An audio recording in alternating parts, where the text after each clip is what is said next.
Pues en primer lugar, muchísimas gracias a todos y a todas por venir a compartir esta parte de la tarde del jueves con nosotros en una mesa que de verdad creo que es especialmente interesante, porque vamos a hablar al final del que es uno de los problemas principales o el principal, ¿no?, en este momento para los españoles, para las españolas, para los asturianos y asturianas, que es el problema de la vivienda. Me vais a permitir que empiece diciendo algo que me pasó ayer cuando me senté en una terraza en mi calle a tomar una caña, porque se paró un vecino maravilloso, que no sé si estará por ahí sentado, espero que sí, y me dijo: nos vemos mañana en esa charla sobre vivienda, porque vamos a todas las charlas que organizáis y porque estás acompañada. Venga, pues vecino, encantada de tenerte aquí, y de verdad que me prestó mucho que me lo dijeras, porque además es verdad que es una mesa en la que estoy acompañada por dos figuras que nos van a hablar cosas tan chulas, tan interesantes sobre vivienda, que yo creo que merece mucho la pena estar hoy aquí.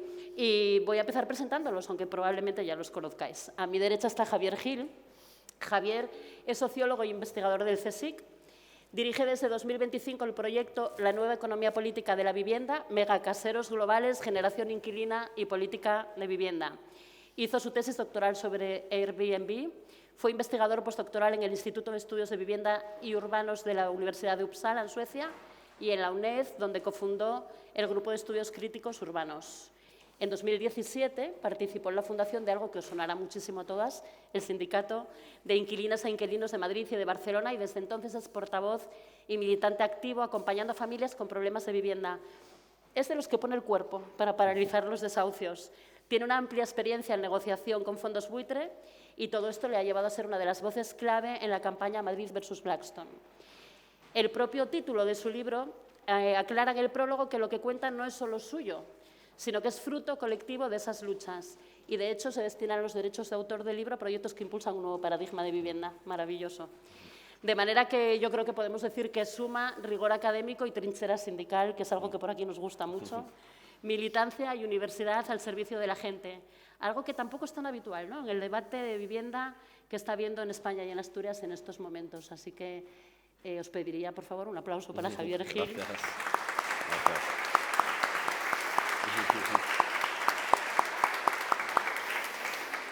Y a continuación os presento a Sergio González Vejega, que ya os adelanto que es imposible detallar todo su currículum académico porque nos quedaríamos sin tiempo.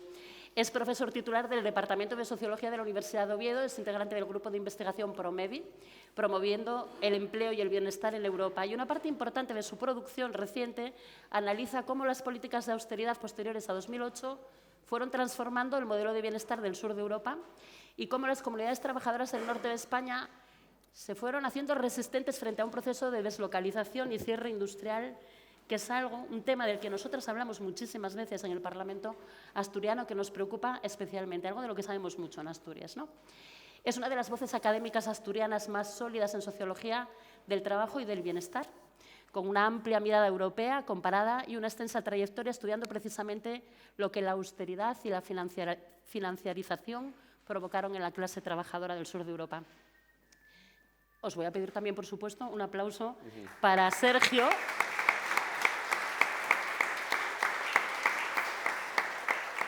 Y adelantaros ya que comenzarán haciendo una intervención y contándonos un montón de cosas muy interesantes. Y si Javier aportara perspectiva del rentismo inmobiliario y la militancia inquilina, Sergio nos aportará un marco más amplio de trabajo, de diálogo social y del desmontaje del estado de bienestar en el que este rentismo nos ha instalado a todos. Muchísimas gracias, de verdad, por estar aquí. Sergio es asturiano, Javier no, pero bueno, están igual de cómodos y de a gusto los dos en Sisión, que hoy los recibe. Bueno, tú vives aquí en Sisión, de Esplay.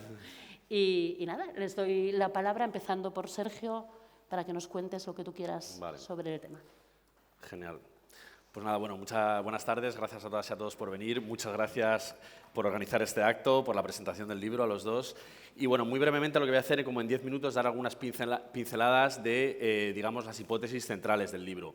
Básicamente, lo que busco contar con este libro es intentar responder a esto de qué es el problema de la vivienda, ¿no? Como se ha dicho ya, es el primer problema central en este país, como se ve con el CIS, pero parece que hay mucha tensión y mucho debate político para interpretar cuál es el problema central, cuáles son las causas y cuáles son las soluciones y quiénes son los responsables.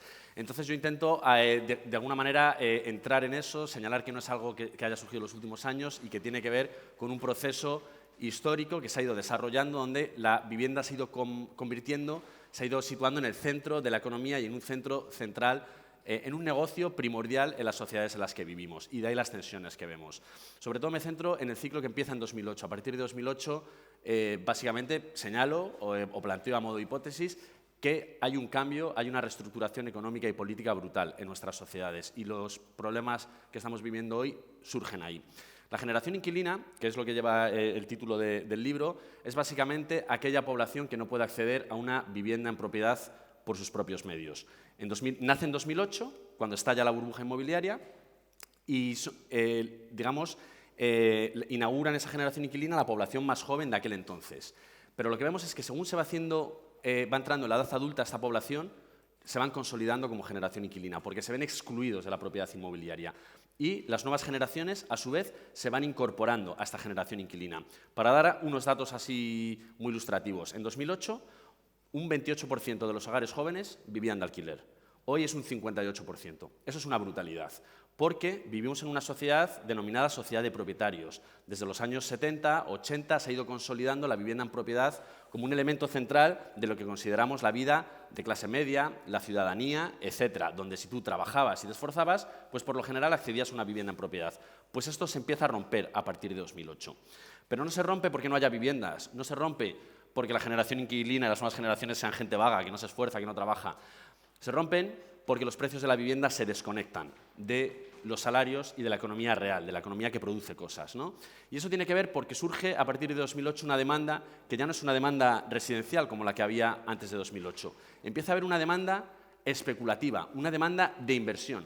Hasta 2008, la compra de vivienda en este país principalmente era de hogares que compraban una vivienda en la que vivir, se hipotecaban, o una segunda residencia en la playa, o en el pueblo, etcétera. Lo que vemos a partir de 2008 es que hay una demanda especulativa, que las viviendas en este país se están comprando no para vivir en ellas, sino como una inversión, que lo único que se busca es obtener beneficio. Y se utiliza la vivienda como si fuera una acción de bolsa, como si fuera una criptomoneda, como si fuera oro, como si fuera cualquier cosa que genera dinero y que va a generar mucho dinero. Claro, pero eso hace que suban los precios y la población que trabaja ya no puede acceder a esas viviendas. Muchas veces escuchamos en los medios de comunicación, no es que es una cuestión de que la demanda supera la oferta. Y lo primero que hay que decir es, claro, es que no es una demanda residencial, es una demanda especulativa, de inversión. Por lo tanto, si tú controlas esa demanda especulativa, igual ya no hay un problema de oferta. Porque una de las cosas que planteo en el libro es que la crisis de vivienda no es una crisis de escasez. Es una crisis de concentración de propiedades y de concentración de riqueza. Lo que vemos es que de 2008 en adelante, cuando surge esta generación inquilina y cada vez más población vive de alquiler, también vemos que hay una fuerte concentración de propiedades en pocas manos. Y esto va asociado a un proceso de concentración de la riqueza. Para daros un ejemplo, antes del 2008, en este país, el 1% más rico del país, es decir, una minoría, un grupito muy, muy pequeño, el 1%, tenía la misma riqueza que el 50% más pobre de todo el país.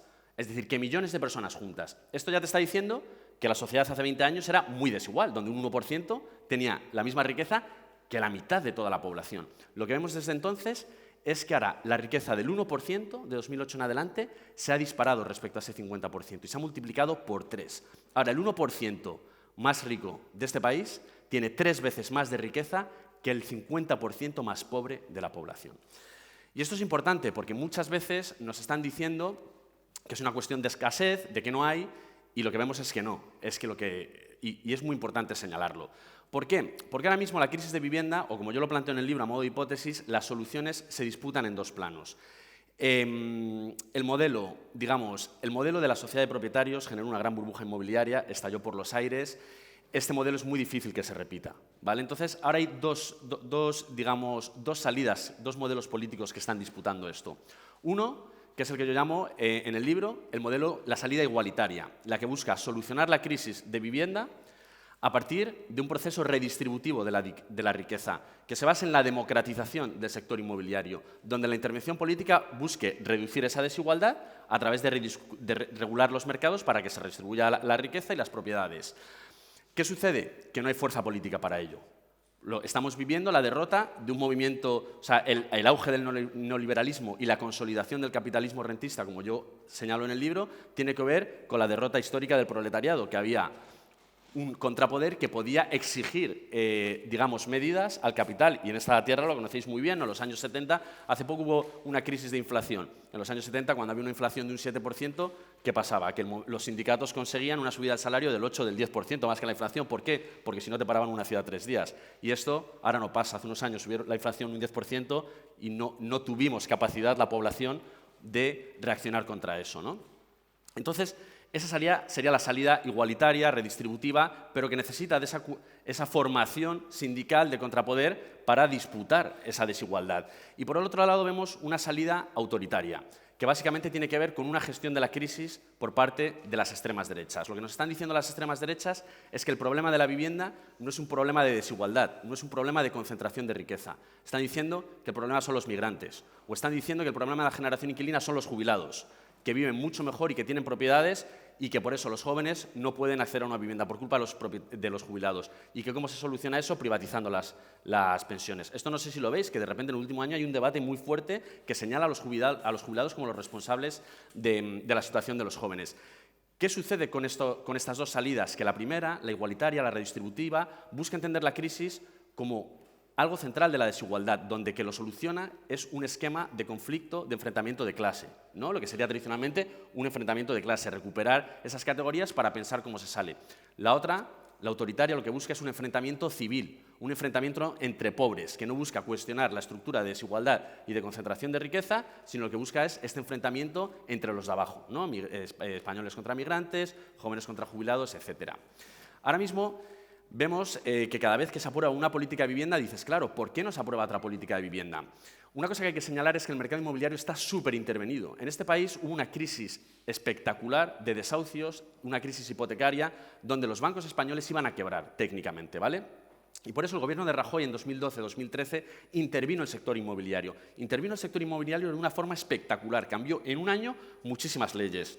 Rescató a entidades financieras, creó un banco malo, la Sareb, que esto no sé si lo conocéis, que sale mucho en prensa, financiado con dinero del Banco Central Europeo, pero que eso es deuda pública que estamos pagando entre todas y todos. Generó una figura que son las OCIMIs para que entraran los fondos de inversión para especular con vivienda en España. Ahora mismo en este país un fondo de inversión por comprar, alquilar o vender vivienda paga mucho menos impuestos de cualquiera de las personas que estamos aquí. Aprobaron las Golden Visa, que es una cosa para que un inversor que nunca había pisado España, si invertía más de medio millón de euros, le dieran un permiso de residencia. Y muchas otras medidas. Es decir, se reformó muchísimo el mercado inmobiliario para favorecer esto, para que entraran los fondos de inversión. Como documento en el libro, la inversión internacional en vivienda de 2013, que se llevan a cabo estas reformas en adelante, es espectacular. Entra mucho más capital especulativo de 2013 en adelante que durante la gran burbuja y los años 90 juntos. Es un 135% más que a lo largo de esos 20 años en solo 6 años. ¿Por qué? Por esta política. Y eso es lo que genera un nuevo ciclo de especulación e impulsa esta demanda especulativa. Claro, hay mucho dinero en juego aquí. Entonces, cuando nos dicen, y una cosa que intento señalar en el libro, que no es una cuestión técnica, que es una cuestión política, que es la política lo que está detrás de lo que está pasando.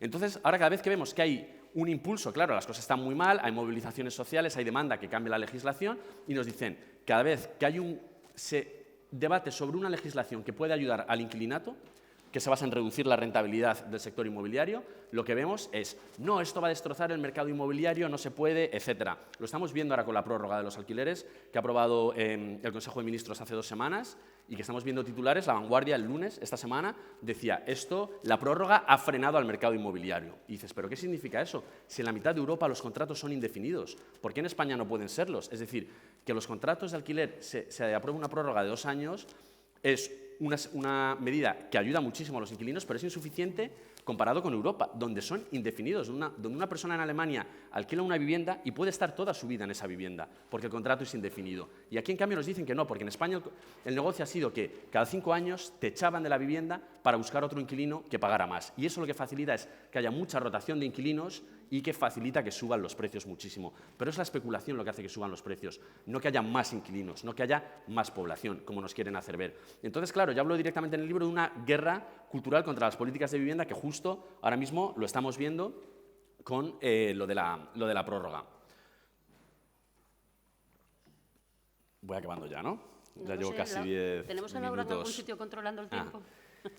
Sí, ¿Qué sucede con esto? Pues, por supuesto, que cada vez que se intenta aplicar otra legislación que sea contraria a los intereses del rentismo, ¿no? Pues que se activan estos mecanismos ideológicos, culturales, medios de comunicación, etcétera, para intentar bloquearlo, pero dicen, claro, hoy me preguntaban en una entrevista aquí, me decían, claro, es que ¿qué pasa si regulas el precio de los alquileres? Va a haber caseros que saquen la vivienda del mercado, ¿no? Entonces te dicen, vale, vamos a hacer un ejercicio práctico. Dices, yo te regulo, yo te dejo este piso que alquilas en Gijón por 1.000 euros, no lo vas a poder alquilar por 1.000 euros, lo vas a alquilar por 700.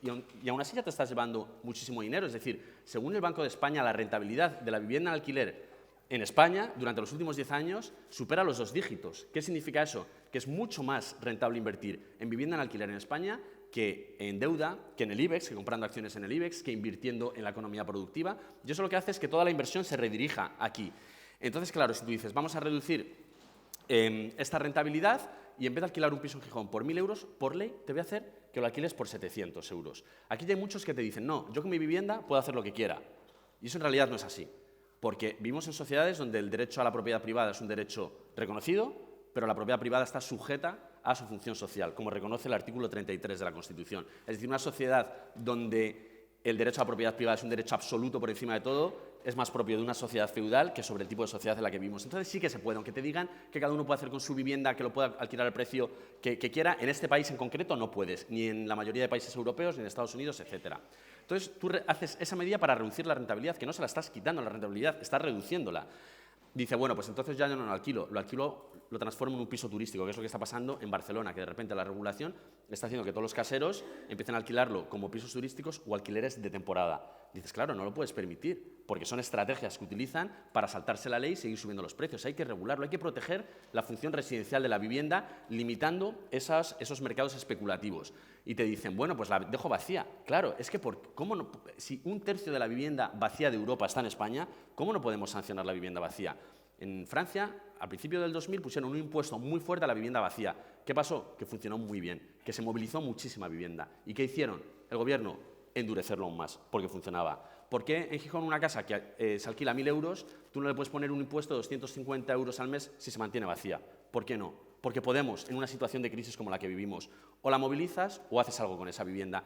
Entonces, claro, ya no les dejas escapatoria, ya no es la quito, porque es lo que dicen, quito la vivienda, la saco del mercado como una amenaza. Y si dicen, bueno, pues entonces la vamos a vender. Es positivo, tenemos que empezar a generar narrativas donde estos especuladores, estos inversores que no están dispuestos a aceptar unas reglas del juego más justas, se vayan del mercado. Es decir, Blackstone entró en España comprando vivienda pública en Madrid. Las compró por 70.000 euros, por menos de 70.000 euros. El mes pasado las ha sacado a la venta, 13 años después, por 300.000 euros. Es una rentabilidad además de un 600%. Claro, no podemos permitir eso. Es decir, la crisis de vivienda que vemos de la generación inquilina es una crisis fruto de una situación de concentración de la riqueza. ¿Qué sucede cuando decimos, ¿por qué no se cambian las leyes? Claro, el fundador y presidente de Blackstone es uno de los principales donantes de Donald Trump, uno de sus principales asesores. Ese dinero que ha entrado en España para comprar viviendas es dinero de los fondos de pensiones más importantes del mundo, de las aseguradoras más importantes del mundo, de dinero del petróleo de países árabes, etcétera, etcétera. Es decir, no es un dinero como si invertimos nosotros, es dinero que hay mucha presión política detrás de ese dinero. Por eso hay un conflicto muy fuerte, porque aquí lo que nos estamos jugando es el bienestar de las mayorías sociales frente a los intereses de estas minorías financieros-rentistas. Como soluciones hay muchas, yo lo que vengo a decir en el libro es que, por un lado, analizando unas encuestas del Grupo Prisa, etcétera, que está viendo que el sentido común está cambiando, el sentido común sobre la función que tiene la vivienda en nuestras sociedades. Intento como dar de mucho contenido empírico para decir que de verdad se está yendo de las manos y eso está haciendo que la gente diga, basta, hay que cambiar la regulación, esto no puede seguir siendo así. Y lo ilustro mucho, ¿no?, a través de muchos actos de desobediencia civil en el mundo del sindicalismo de vivienda. En términos de propuestas, pues hablo de nuevo paradigma de vivienda, es decir, no se va a solucionar con una ley ni con dos. Necesitamos lo que hizo Rajoy en 2012, en 2013, intervenir en el mercado con la fuerza y con la valentía que él lo hizo, pero él lo hizo para rescatar a los especuladores, para que entraran los fondos. Ahora necesitamos hacer lo mismo para expulsarles y para democratizar la economía inmobiliaria, ¿vale? ¿Qué sucede? Que no hay fuerza social para hacer eso, y eso es lo que tenemos que generar. Lo que vemos en estas encuestas es que se empieza a producir una desconexión entre los votantes del PSOE, que es el partido en el gobierno, y sus votantes. Son muy llamativas los resultados que dan estas encuestas, donde los votantes del PSOE están diciendo de forma súper mayoritaria: hay que regular los precios, hay que bajarlos por ley, hay que limitar los pisos turísticos, hay que reducir los beneficios del rentismo, hay que poner límites al número de viviendas que puede tener una persona. Ahora mismo hay un 63% de los votantes del PSOE que están diciendo que se debería aprobar una ley donde nadie pueda tener más de 2 viviendas.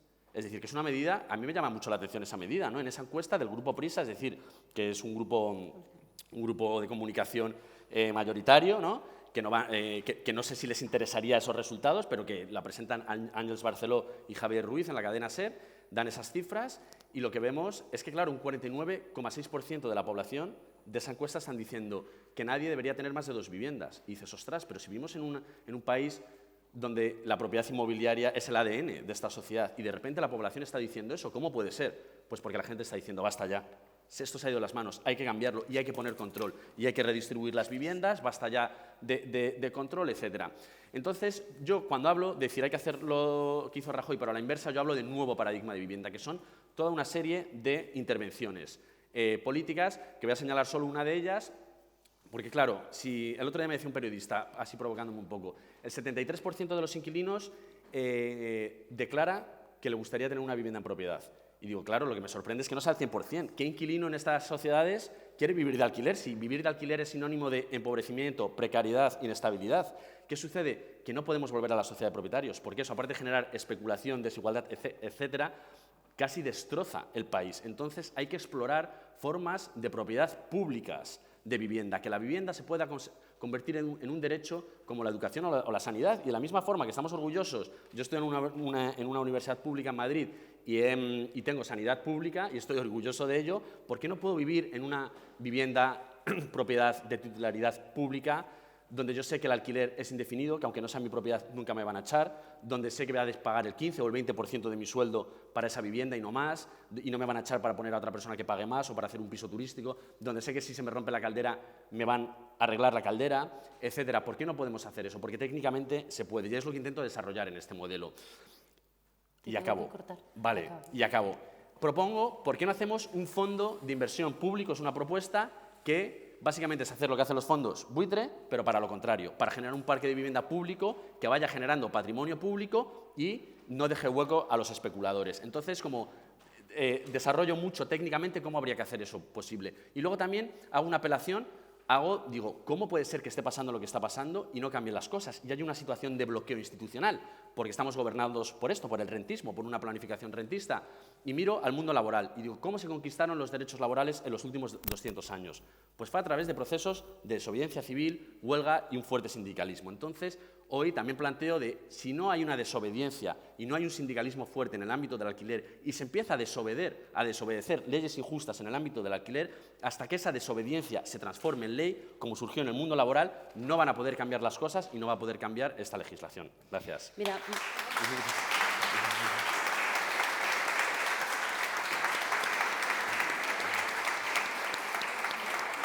Muchísimas gracias, Javier. No sabes lo que me pesa cortarte, porque estaba disfrutando. Seguro que como el resto de la gente que está hoy aquí, da gusto oírte hablar, es una maravilla y aprendimos todas mucho.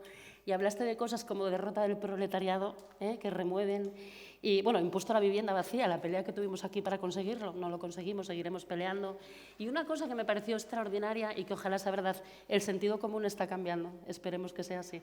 Le damos paso a Sergio para que nos cuente cosas igual de estupendas y Laura, por favor, que sé que andas por ahí, nos dices el tiempo, porque a mí se me olvida por completo cuando escucho a esta gente. Y estas soluciones técnicas de las que hablaba Javier no son soluciones técnicas utópicas, no son soluciones técnicas imaginadas, sino que son soluciones técnicas perfectamente institucionalizadas y consolidadas en países muy próximos, como Francia, como Alemania, como Austria. En Viena, más del 30% de las viviendas son públicas. Por cierto, no es que en España no hayamos tenido vivienda pública.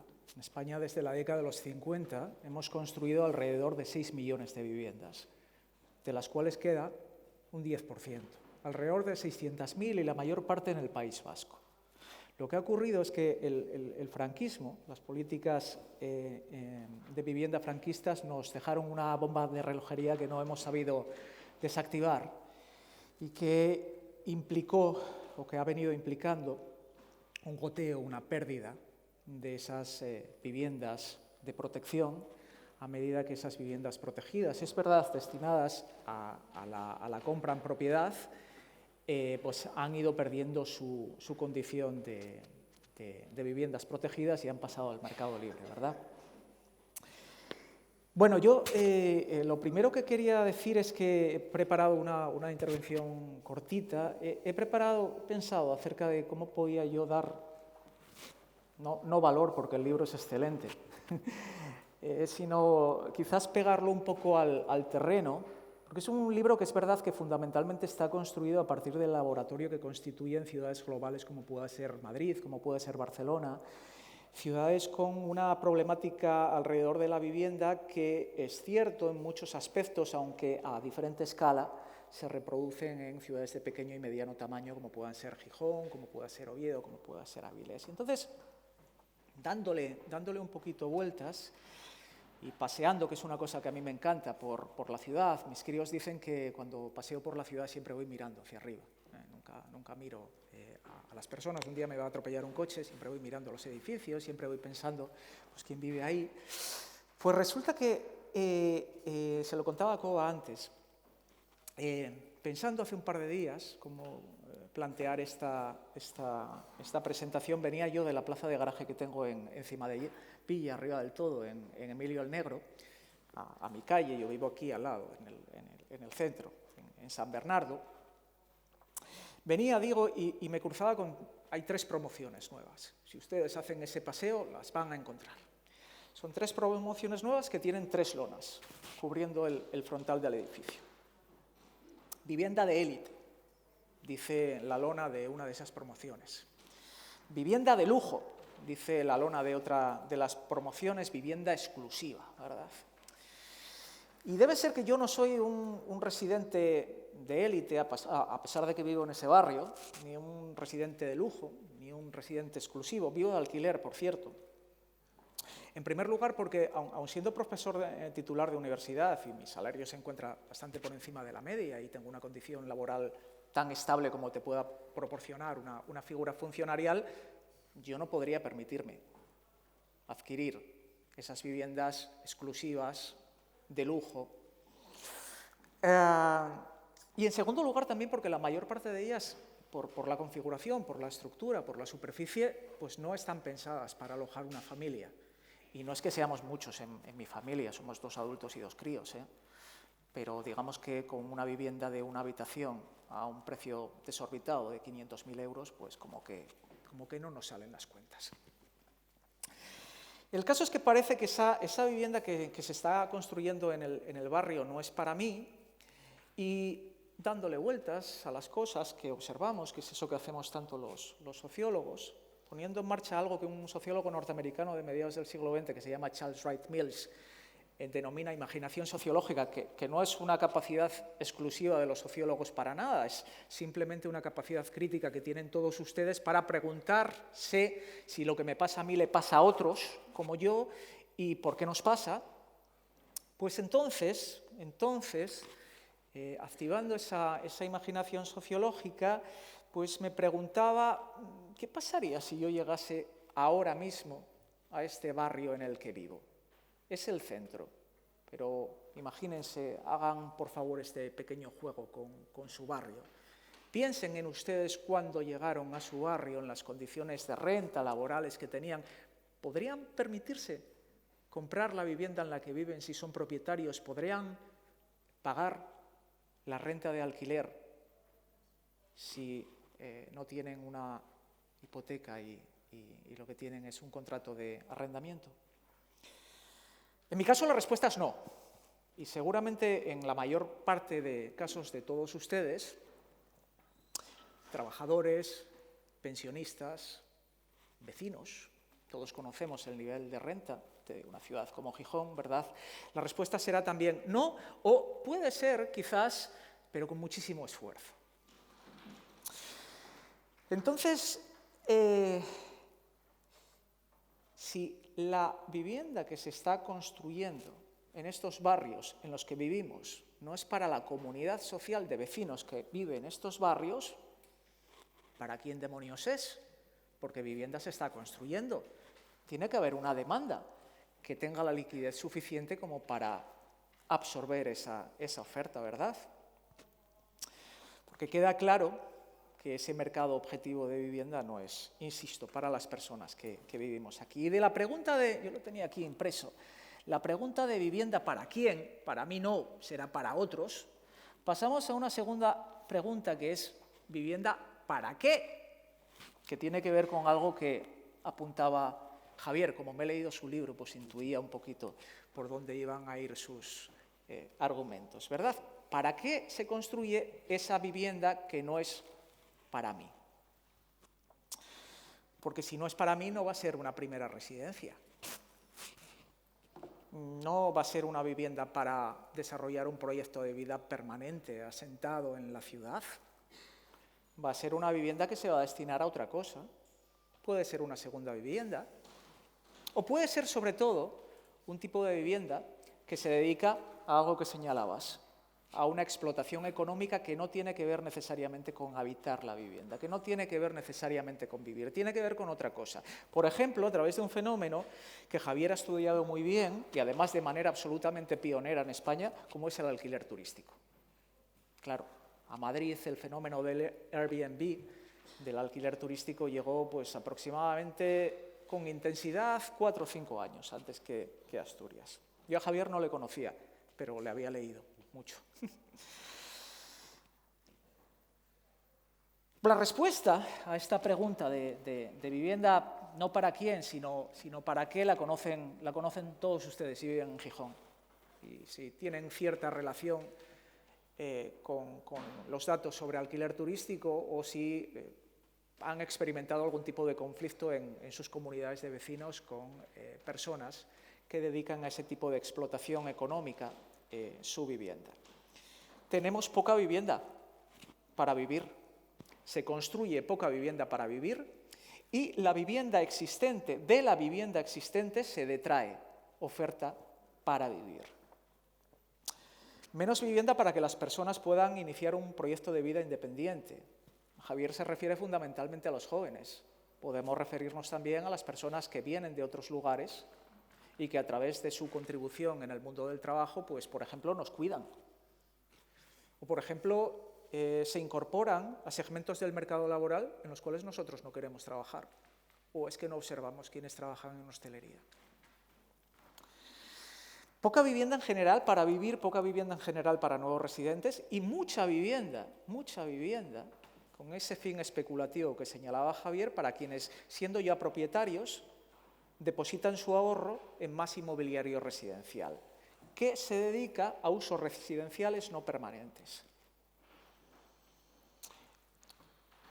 Puede que alguien piense, como estoy poniendo un ejemplo del centro de Gijón, ¿quién no desearía vivir al lado de la playa? Claro, mucha gente que desea vivir al lado de la playa. Aquí no hablamos del derecho a vivir en un barrio concreto, esto ya lo hemos asumido. Vivimos en aquellas zonas de la ciudad en las cuales nuestro nivel de renta nos permite vivir, pero la emergencia es otra. La emergencia que ya existe en las ciudades globales y que estamos empezando a observar en ciudades de pequeño y mediano tamaño como pueda ser Gijón o como pueda ser Oviedo, no hablan del derecho a vivir en un barrio, no, hablan del derecho de vivir en la ciudad, dentro de la ciudad, y no de verte expulsada o expulsado de ella. De evitar que vuelvan a convertirse en realidad escenas sacadas del pisito de Berlanga, de la década de los 50, de la habitación con derecho a cocina, de las personas que en ciudades como Madrid o Barcelona, después de finalizar su jornada laboral, se pasan horas en el gimnasio, no levantando pesas o andando en bicicleta estática como locos, sino tratando de buscar un espacio de socialización que sea distinto a la habitación que alquilan compartiendo un piso con otras personas que rotan constantemente, porque no tienen capacidad ni siquiera para adquirir una vivienda o para alquilar una vivienda. no es un capricho el derecho a la ciudad. Lo enunciaba un geógrafo urbano en la década de los 60, Lefebvre.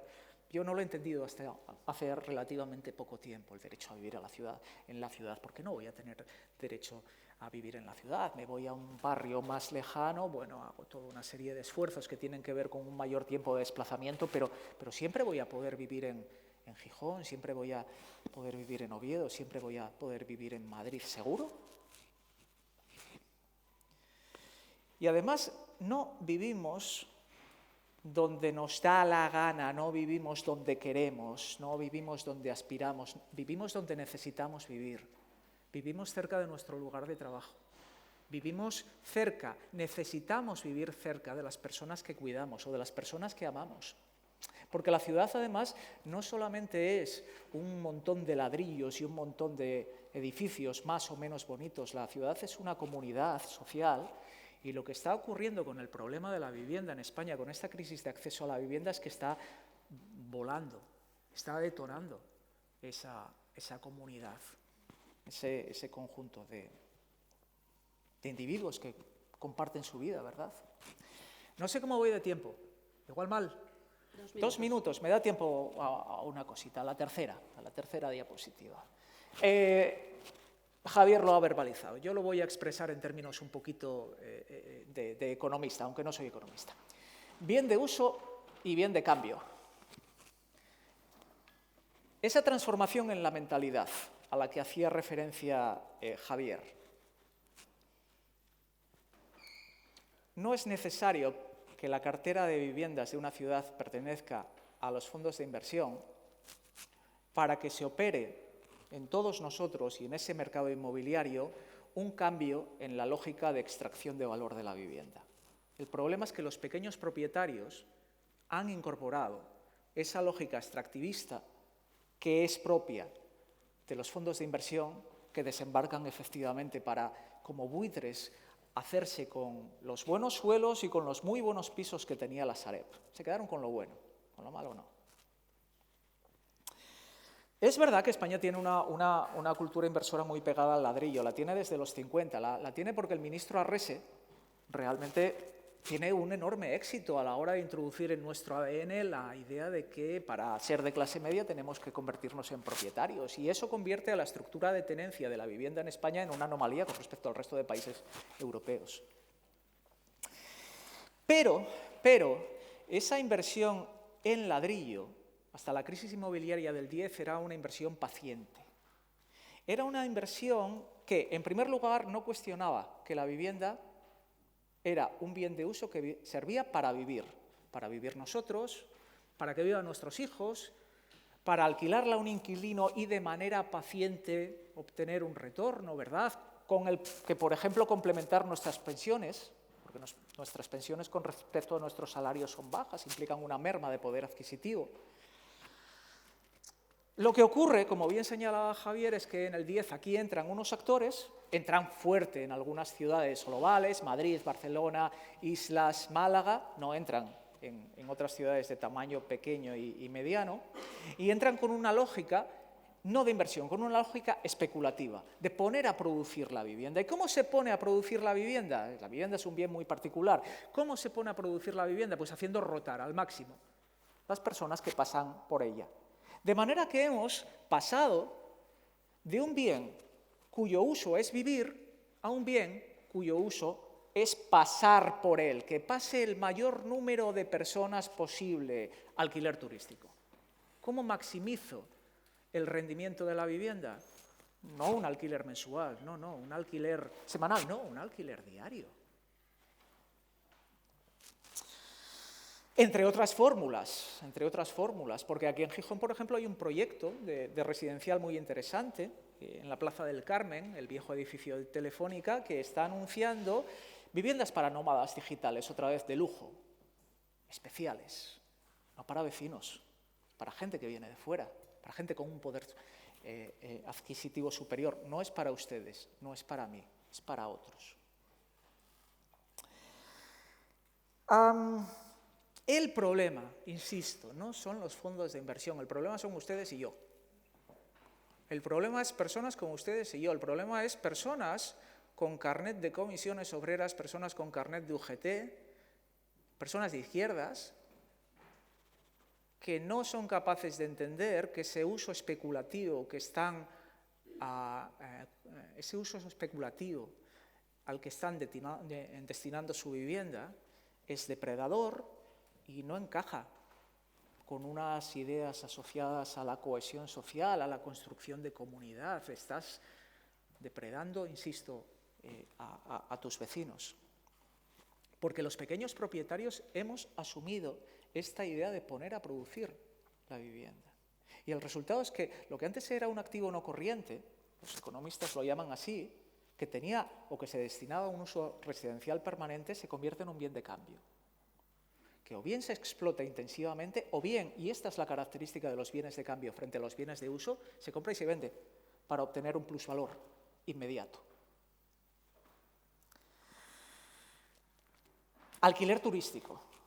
El principal elemento de distorsión del mercado inmobiliario y de la vivienda en ciudades como Gijón o como Oviedo es el alquiler turístico. No es otro. Es esa explotación intensiva de la vivienda en actividades que, independientemente de lo que diga la normativa urbanística, no son residenciales. Eso no es un uso residencial, ni permanente ni temporal. Eso es otra cosa. Eso es un alojamiento turístico. Pero el problema es ese, como señalabas, claro que sí, Javier. La consideración de la vivienda, la mentalidad, la imagen social de la vivienda que teníamos como un lugar en el que se vive, como un bien que destinamos a vivir, pues ha cambiado y ahora es secundaria. Y de ahí se derivan múltiples aspectos demográficos, múltiples aspectos laborales, aspectos de flujo de rentas que se utilizan efectivamente para enfrentar a pobres entre sí, cuestiones vitales, bloqueo de oportunidades de vida para los jóvenes, de los cuales tratas excelentemente en tu libro. Claro que sí. Ya está. Te tengo que cortar también. No, ya está.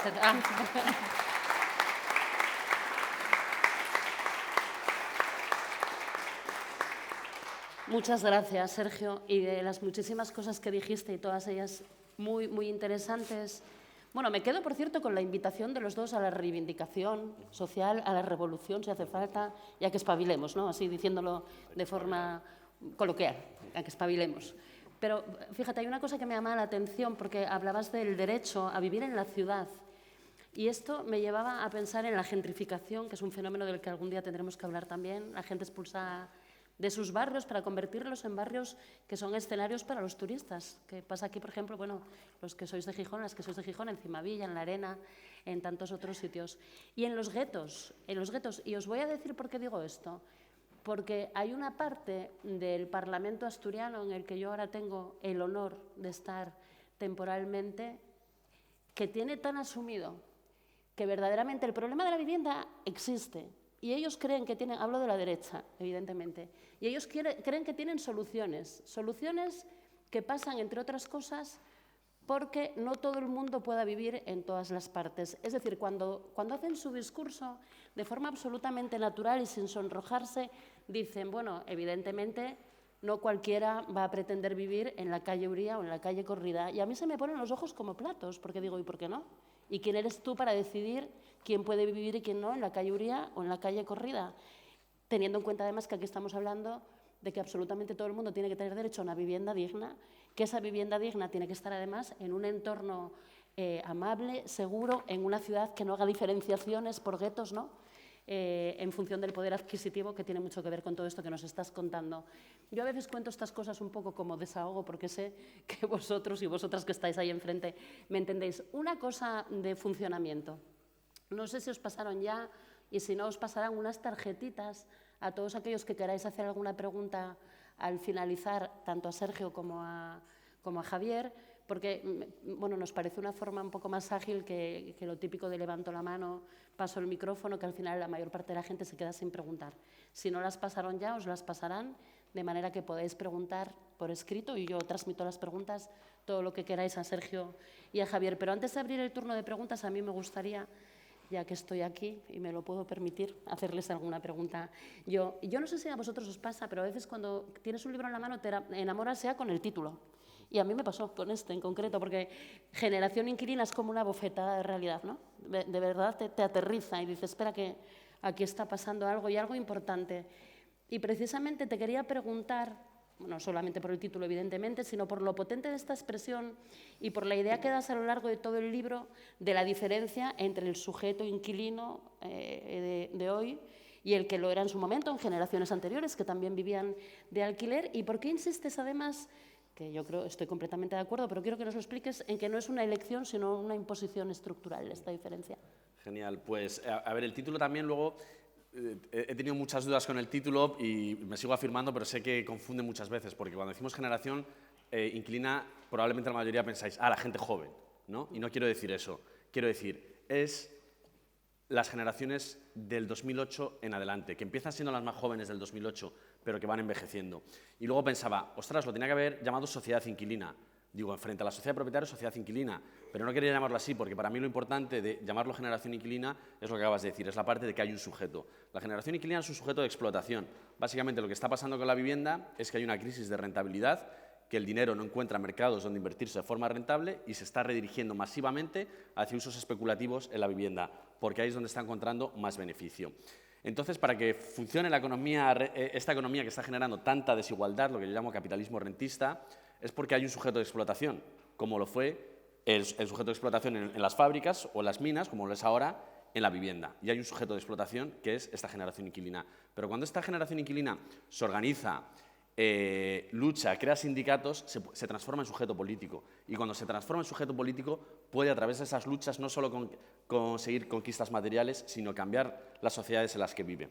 Entonces, si yo estoy hablando de que el capitalismo cada vez es más rentista y que surge cada vez es más importante esta generación inquilina como sujeto de explotación, que si queremos avanzar hacia sociedades más justas, recomponer eso que fue el proletariado en otros momentos, acabar con la desigualdad, generar procesos de transformación social de carácter igualitario, más justos, más democráticos, etcétera, que las luchas en torno al alquiler y lo que está pasando en el alquiler es estratégico. Y, por lo tanto, es fundamental la transformación de la generación inquilina en sujeto político. Y que hay muchos discursos que buscan dividir a la generación inquilina, porque la generación inquilina es muy diversa. Hay gente que es migrante, hay gente que es española, hay gente de distintas edades, con distintos niveles de estudios, gente que espera heredar, gente que sabe que no va a heredar y siempre va a ser inquilina, gente que ni siquiera puede ser inquilina y tiene que ocupar, que vivir en albergues, en chabolismo, tiendas de campaña, etcétera.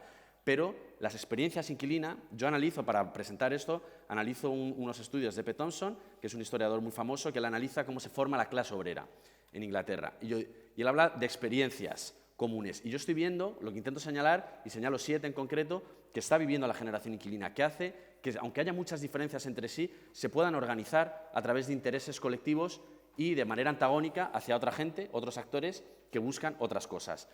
Y hay muchos, y lo vemos, hay muchos discursos y muchos actores que buscan fragmentar a la generación inquilina, hablando de inquiocupas, las campañas contra la ocupación, etcétera. Pero además lo que planteo es que seguimos siendo una sociedad de propietarios. Se está rompiendo a una velocidad súper rápida, pero sí, vivimos en un país donde principalmente la población vive en una vivienda de su propiedad.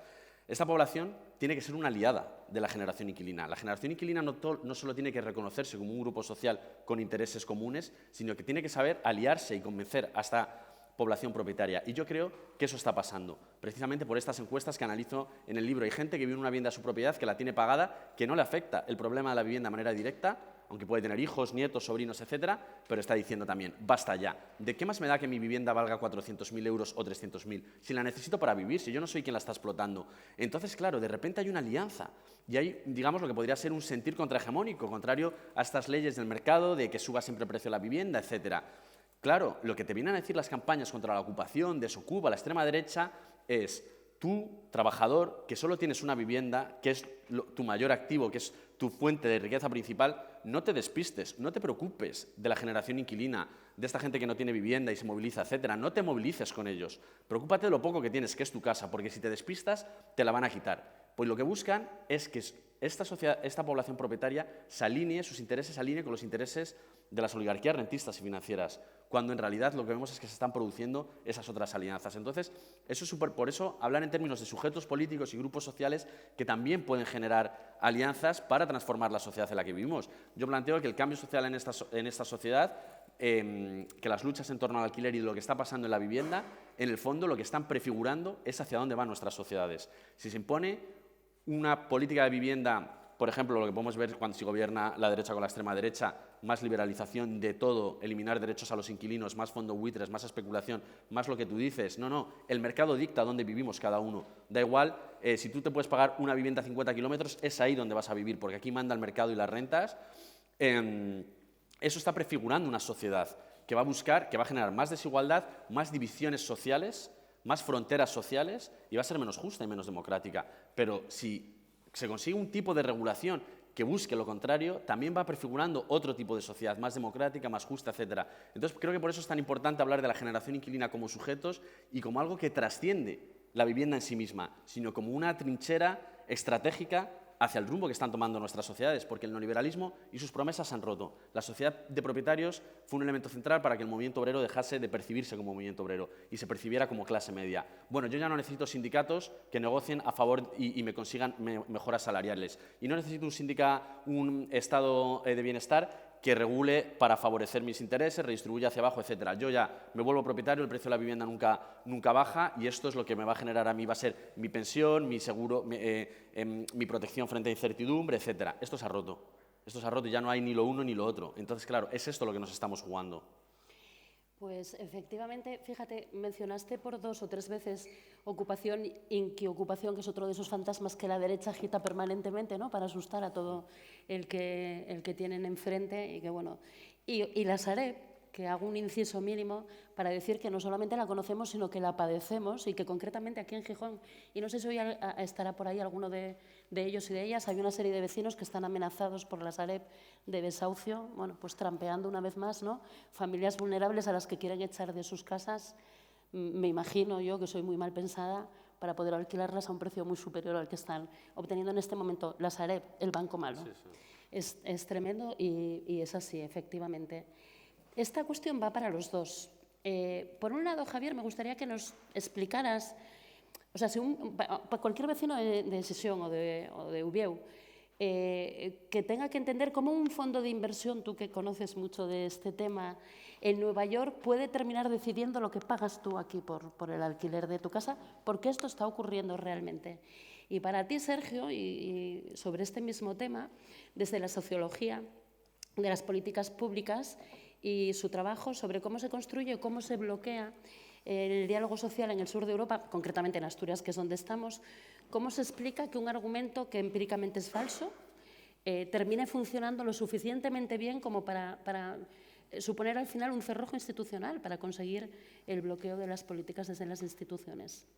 Cuando queráis y por el orden que queráis. Quizás si empiezas tú, luego si Sergio puede matizar. Pues diría, hay una parte que es muy compleja, que voy a intentar resumir de manera simple, que básicamente es que el precio de la vivienda, como los activos financieros, funcionan a través de expectativas. Si hay expectativas de que va a subir el precio, se atrae más dinero y eso genera más subidas, entonces dicen, ostras, que está subiendo y entonces no voy a ser, estos discursos que surgen durante las burbujas inmobiliarias, no voy a ser tonto, no me voy a quedar fuera, voy a invertir porque esto no hace más que subir, pero puede que ese precio esté completamente desconectado de la economía real, de lo que lo sostiene. Por ejemplo, si yo os digo que este móvil vale 1 millón de euros, ¿qué pensáis? Que no lo vale, hasta que llega una persona y me da 1 millón de euros, porque piensa que lo va a vender en un mes por 1,5 millones, y va a haber una persona que le paga 1,5 millones porque piensa que va a haber otra que le va a pagar 2 millones de euros en 6 meses. Así funciona el precio de la vivienda, así funcionan los mecanismos de expectativa. Aunque nos digan, no, es que hay una escasez de vivienda, es así. Yo recurro a un autor liberal para demostrar esto, que es Robert Shiller, que es Premio Nobel de Economía de 2013, y él dice que los precios, empieza su discurso recogiendo el Nobel, preguntándose cómo funcionan los precios de la vivienda, y dicen, a través de mecanismos de expectativas de carácter especulativo. Y así recoge el Premio Nobel de Economía, ¿no? Un ejemplo que ilustro para explicarlo. Elon Musk llega y pone en Twitter Bitcoin. No pone nada más, pone Bitcoin. Y el precio de Bitcoin se dispara un 20%. ¿Por qué? Porque la gente dice, ostras, Elon Musk ha puesto Bitcoin. Hay negocio ahí. Y entonces la gente empieza a comprar, ¿vale? Pues es lo mismo. Pero ¿qué pasa cuando hay burbujas inmobiliarias? Que nadie reconoce que hay burbujas. Es imposible.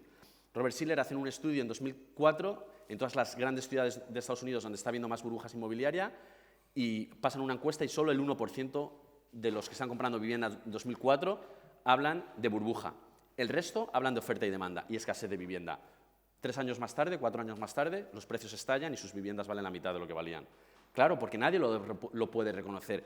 Es decir, para explicar los mecanismos, estos mecanismos de funcionamiento de los precios, hay que recurrir más a la psicología y a la sociología que a la economía, para entender estos mecanismos de psicologías de masas, etcétera, de por qué todo el mundo empieza a invertir en algo que no tiene el precio que tiene, pero todo el mundo lo está pagando, ¿no?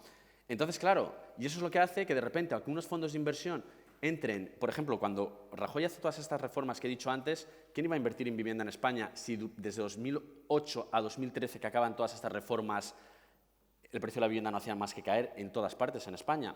Pues cuando acaban esas reformas, ¿qué sucede? Reformas hechas por el gobierno de Mariano Rajoy con mayoría absoluta desde el Congreso. Salen el Ayuntamiento de Madrid y la Comunidad de Madrid, con mayoría absolutas del PP ambos, y venden inmediatamente 2.000 y 3.000 viviendas públicas a Blackstone y a Goldman Sachs, a dos de los fondos de inversión más importantes del mundo. En algunas de esas promociones no es que se hayan vendido por debajo del precio del mercado, se han vendido por debajo del precio de construcción. Es un caramelo que se les da para que entren a España. ¿Qué sucede? Que saltan las alarmas en los mercados internacionales y dicen, España acaba de reformar el mercado inmobiliario para favorecer la especulación. El Banco Central Europeo acaba de dar un crédito de 50.000 millones de euros para crear la Sareb, este banco malo, que lo van a subir, que se va a gestionar de forma pública, pero la deuda va a ser del Estado español, se va a pagar con nuestros impuestos. Dicen los fondos de inversión, esto es el negocio. Y así es como generan expectativas y empiezan a entrar los fondos de inversión a España. Y así, cuando se generan estos mecanismos de expectativa, es como hace que empiezan a subir, que aunque haya fondos, y esto es súper difícil de entender, pero que una inversión especulativa masiva en Madrid, en Barcelona, en Baleares, en Canarias, se empieza a expandir como si fuera una mancha de aceite y empieza a llegar a otros territorios, a otras provincias más pequeñas. Entonces, es así como en un lugar como Gijón, aunque no haya ni un solo fondo de inversión, las dinámicas especulativas que se generan en otros territorios también empiezan a verse aquí. Porque aquí estamos viendo los mismos medios de comunicación, probablemente muchos de nosotros, aunque vivamos en ciudades distintas, que nos están diciendo, yo una cosa que cuento en el libro, perdón, para explicarlo. Estoy en un debate con una persona que luego fue la presidenta de la patronal inmobiliaria creada por Blackstone y otros fondos. Y era al principio, cuando estaban disparándose los precios, y ella contaba, que es algo que cuento en el libro, ella decía estamos viviendo un buen momento económico e inmobiliario, porque se están disparando los precios, y eso es que España está saliendo de la crisis. Y yo decía, no hay un buen momento. Lo que está pasando es que hay una crisis, y hay especulación, y esto no es positivo, es negativo. Ya había una disputa de relatos. Si tú crees que es positivo, que están subiendo, etcétera, estás generando ilusión y estás llamando a la gente a volver a invertir. Y eso es como se va extendiendo hacia otros territorios. Y luego empiezas con Airbnb, que Airbnb, los pisos turísticos, han funcionado como un dinamizador de todos estos procesos. Entonces, claro, aunque no haya Blackstone no está invirtiendo aquí, estas inversiones especulativas están afectando aquí también, por esas expectativas que se han extendido por todas partes. Entonces, cuando analizamos los datos del Banco de España, de los grandes municipios de este país que tienen más de 50.000 habitantes, lo que vemos es que hay muchos de ellos que pierden población, un 15, un 20, un 25% los últimos 10 años, y los precios han subido un 50%, un 60%. Y dices, pero si se está despoblando, ¿cómo pueden estar subiendo los precios? Por elementos especulativos. Luego hay zonas, que aquí en Asturias habrá mucho, de oferta secuestrada, que te dicen, no, es que esta casa vale 100.000 euros, y tú le dices, pero si se está cayendo. Y dice, no, es que vale 100.000 euros, y mira, el de al lado la está vendiendo por 100.000 euros, y también se le está cayendo, y el de al lado, y el de al lado. Claro, si hay una regulación que permite que esté toda esa oferta secuestrada y que aunque haya gente que no puede acceder a una vivienda, tienes a un montón de gente con esa vivienda vacía que se cae, pero diciéndote, no, es que vale 100.000. Si tú movilizas estos 3,8 millones de viviendas que hay en el Estado español, te dicen, no, es que está donde nadie quiere vivir. Espérate, porque esta vivienda que vendes por 100.000 igual vale 20.000. Igual, si el precio es 20.000, igual sí que hay alguien que quiere vivir ahí. Entonces, la mejor forma de impulsar desarrollo económico y social ahora mismo en este país y en estas zonas despobladas es con una fuerte ley a favor de la movilización de la vivienda vacía. Y eso pasa por impuestos a la vivienda vacía muy duros, por sanciones duras, no que incomoden subidas del IBI que se los pueden permitir, no. Tiene que haber una política estratégica contra la vivienda vacía. Y por último, el poder de los fondos en materia legislativa. Tiene mucha capacidad para sentarse con, de hecho, medidas que cuestan mucho aprobar en estos años que le ha costado al PSOE en el Congreso, en cuanto las aprueban en Cataluña, lo que costó y que llevaron el PSOE al Tribunal Constitucional la ley de control de precios en Cataluña, la primera que se aprobó antes de la ley de vivienda. El PSOE no quería esa ley, la llevaron al Constitucional y luego están todos sus grandes municipios aplicándola en todos los que gobiernan y dicen, pero si te está diciendo el PSOE a nivel de gobierno que no quieren esta ley y están todos los municipios una vez que se está aplicándola, pues son por esas tensiones que hay, ¿no? Entonces, los fondos tienen mucha capacidad para legislar. Claro, ¿quién queremos que gobierne esta sociedad? ¿no? Cada vez más la intervención del Estado es central para que pase lo que está pasando. Y yo eso lo veo, señalo contradicciones. ¿Qué hace este modelo débil? Pues que cada vez el Estado tiene que intervenir más y los bancos centrales para favorecer la especulación. Pero esto es contrario a la democracia. Entonces, ¿cómo se combate eso? A través de la movilización y de la construcción de contrapoderes y fuerzas políticas y sindicales que disputen eso y que digan, no, aquí va a gobernar la gente, no van a gobernar estos fondos. Iba a dar paso a Sergio.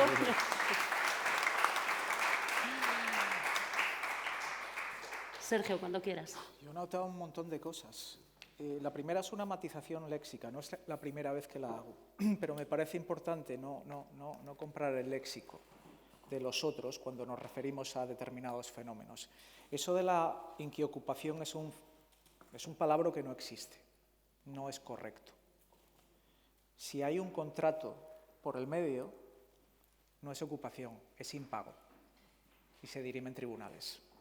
Si perdemos de perspectiva que tenemos que llamar a las cosas por su nombre, yo no soy un postestructuralista, pero entiendo que perdemos la batalla. Llamemos a las cosas por su nombre. Es un impago, no es una inquiocupación. Esa primera matización de naturaleza léxica. Luego todo esto de lo que estamos hablando, y tiene que ver con un argumento que es central en el libro de Javier, de necesidad de conformar, por utilizar léxico gramsciano, un nuevo bloque hegemónico alrededor de la vivienda, ¿verdad? ¿Quiénes están en el barco de la generación inquilina y quiénes no lo están? Pues es que en el barco de la generación inquilina están todos menos los rentistas inmobiliarios. Porque España tiene, y además ha profundizado en ese modelo productivo desde la crisis de los 2010, que es una máquina de transferir rentas desde los sectores productivos industriales, de fabricación de cosas o de producción de conocimiento, hacia el rentismo inmobiliario. El rentismo inmobiliario es una especie de sanguijuela que se está chupando toda la creación de valor a través del trabajo de los empleados y de los empleadores en otros sectores productivos. Eso es importante y esto yo lo señalaba este verano pasado en la escuela de verano de UGT con una audiencia de sindicalistas y también de la FADE, de los empresarios. Quienes formen parte del tejido productivo de un lado o del otro tienen que visibilizar esa anomalía específica de países como España o Portugal, esa descapitalización industrial que venimos sufriendo y esa, insisto, transferencia de rentas masivas hacia un sector que fundamentalmente es una sanguijuela de valor. No es una cuestión ética, no es una cuestión moral, no es una cuestión ideológica, no es una cuestión de principios, no. Es una cuestión de funcionamiento del sistema. Y déjenme ponerles un ejemplo. Los empresarios del sector servicios, hostelería particularmente, en las grandes ciudades se están quejando de la imposibilidad de mantener plantillas estables de trabajadores en cocina y en servicios, ¿verdad?, de restauración y todas estas cosas. A lo mejor, personas que entran a trabajar y a la semana, a los 15 días desaparecen. ¿Por qué desaparecen? A lo mejor deberíamos considerar si esa solución que se nos ofrece para el problema de la vivienda bueno, si tú no puedes vivir en un determinado barrio de la ciudad, vive más lejos, o más lejos, o más lejos, y así terminas viviendo en Guadalajara y trabajando en el centro de Madrid, o viviendo en Toledo, o en Valladolid, y trabajando en el centro de Madrid. Y lo que ocurre es que el trabajador abandona su lugar de trabajo y lo cambia por otro simplemente por ahorrarse media hora en el desplazamiento hacia el lugar de trabajo. Es que no es funcional, es que estamos consumiendo nuestra vida. No es una realidad de ciudades como la nuestra, pero sí es una realidad de ciudades grandes. Están consumiendo su vida in itinere. Esto afecta, por ejemplo, no solamente a trabajadores del sector servicios, sino a trabajadores cognoscitivos, trabajadores con un capital humano, por utilizar este léxico, mayor, que son más valiosos para la empresa, pero a los cuales la empresa le cuesta mucho retenerlos. Y no es una cuestión de más salario, no es una cuestión de mejores condiciones laborales, es una cuestión de descorrelación, de desconexión entre el lugar en el que vivo y en el lugar en el que trabajo, y de estar quemando mi vida, tirándola en esos desplazamientos interminables. Quienes visitamos Madrid o Barcelona, Madrid es más grande y es más interesante para hacer ese ejercicio de observación, y bajamos al metro, cualquiera de ustedes lo puede ver, nosotros como turistas. No es una cuestión ética, no es una cuestión moral. Podemos apelar, quienes estamos de este lado, a los que están del otro, en términos de viabilidad, funcionamiento, eficiencia del sistema productivo. Alguna cosita, sin más. ¿Por qué? Me preguntaba Covadonga, ¿por qué en una región con ese ADN de movilización social, en una región que sigue reconociéndose a sí misma como una región obrerista y de izquierdas, ha aprendido esta lógica especulativa alrededor de la vivienda? No sé, pregúntales a todos esos trabajadores, a todos esos jubilados que explotan turísticamente su vivienda, ¿por qué lo hacen? Porque es que el problema es ese, el problema es que, lo decía antes, no necesitas que tu parque inmobiliario, una parte importante de tu inmobiliario residencial, sea propiedad de los grandes fondos de inversión para que esta lógica extractivista sobre la vivienda nos infecte. No, es que muchos de nosotros nos hemos dejado infectar. Y ya está. Totalmente de acuerdo, Sergio. Y además tengo que decir que no sabes hasta qué punto comparto contigo lo importante de las palabras. Y efectivamente, ocupación, que es una aberración de palabra, nos la han colado y la acabamos utilizando y utilizándola mal. Así que no puedo hacer nada más que darte la razón en esa apreciación que hacías, es cierto. Tengo tiempo para plantearles otra cuestión, porque hay un capítulo especialmente bonito que es en el que se relata la victoria del Sindicato de Inquilinas de Madrid frente a Blackstone en 2021. Es una historia maravillosa. Me gustaría saber, Javier, qué aprendizajes estratégicos sacaste de aquella campaña y, sobre todo, que sean exportables a territorios donde el sindicalismo inquilino pues está en pleno proceso de construcción, quizás, ¿no? Y a lo mejor no tiene la misma presencia en grandes bloques o necesita otro tipo de organización para ser efectivo. Y para ti, Sergio, que llevas años estudiando resistencias laborales y cierres de empresas en el norte de España, por ponerte un ejemplo que recordarás, el de Tenneco, ¿no? Por ejemplo, ¿qué continuidades y qué rupturas ves entre aquel sindicalismo obrero del que ya hablamos hoy, y ya se hizo de hecho algún símil, algún paralelismo, y este nuevo sindicalismo inquilino que está emergiendo y que desde luego parece, y escuchándoos, cada día más necesario, ¿no?, para poner en marcha esa rebelión social que tanto necesitamos? Genial. Pues aquella lucha contra Blackstone, básicamente hay una estrategia central de los sindicatos de inquilinos, que de hecho en aquel entonces había muy pocos sindicatos de inquilinos, pero ahora han crecido por muchísimas ciudades. En Asturias hay un sindicato de inquilinos también. Y una estrategia central es en nos quedamos, que es un acto de desobediencia, que es cuando el casero te quiera echar porque acaba el contrato o te quiera subir al alquiler un 50% o lo que sea, tú dices, no, me quedo, pagando lo que pagaba antes. Entonces es un acto de desobediencia civil, pero tú sigues pagando lo que pagabas antes, depositando dinero en el juzgado, pero no aceptando ni irte ni a aceptar una subida abusiva. Entonces, Blackstone lo que ha hecho de manera sistemática, y todos los fondos, en aquel entonces era duplicar directamente el precio del alquiler. Y lo empezaron a hacer muchísimas promociones. Entonces empezaron a unir al Sindicato de Inquilinos de Madrid primero una promoción, que se declaró bloque en lucha, porque tú cuando lo haces en un bloque, la campaña Nos Quedamos es un bloque en lucha, son muchos vecinas y vecinos haciendo eso. Entonces, de repente había muchos bloques en lucha contra Blackstone, y hubo una campaña en Madrid que era Madrid versus Blackstone. Claro, la organización en bloques facilita, pues es lo mismo, no es lo mismo que mirad en el mundo laboral, es mucho más fácil probablemente en términos sindicales organizar una mina o una fábrica donde hay 300 trabajadores que tener que ir organizando pequeñas tiendas donde cada una tiene un trabajador, ¿no? Pues esto es lo mismo, es mucho más fácil organizar un bloque donde todo el mundo está sufriendo ese problema que teniendo que ir casa a casa. Además hay una cosa de los bloques en lucha que de repente Pues muchas veces en estos bloques de propiedad vertical, ¿no? Que no tienen por qué ser solo de un fondo, puede ser de burguesía regional también o española o lo que sea, de otras ciudades de España me refiero, que tengan bloques enteros de edificios. Y ahí lo que pasa es que aunque muchas veces no conozcas ni a tus vecinos, o te caigan mal, o nunca hayas hablado con ellos, etcétera, de repente hay un interés común, que es para que yo me salve te tienes que salvar tú y nos tenemos que organizar. Entonces ahí empiezan a surgir cosas que antes no pasaban. Como me acuerdo que decía uno de estos portavoces de la lucha contra Blackstone que dijo en una intervención pública en el programa de Ferreras, decía, antes éramos vecinos, ahora somos familia. Y gente que nunca había hablado entre sí, llevan muchos años viviendo en el mismo edificio, de repente se percibían como familia. ¿Ahí qué sucedió? Pues fue una campaña muy amplia de esta desobediencia. Nos quedamos con campaña de señalamiento a Blackstone, a acciones, demandas judiciales.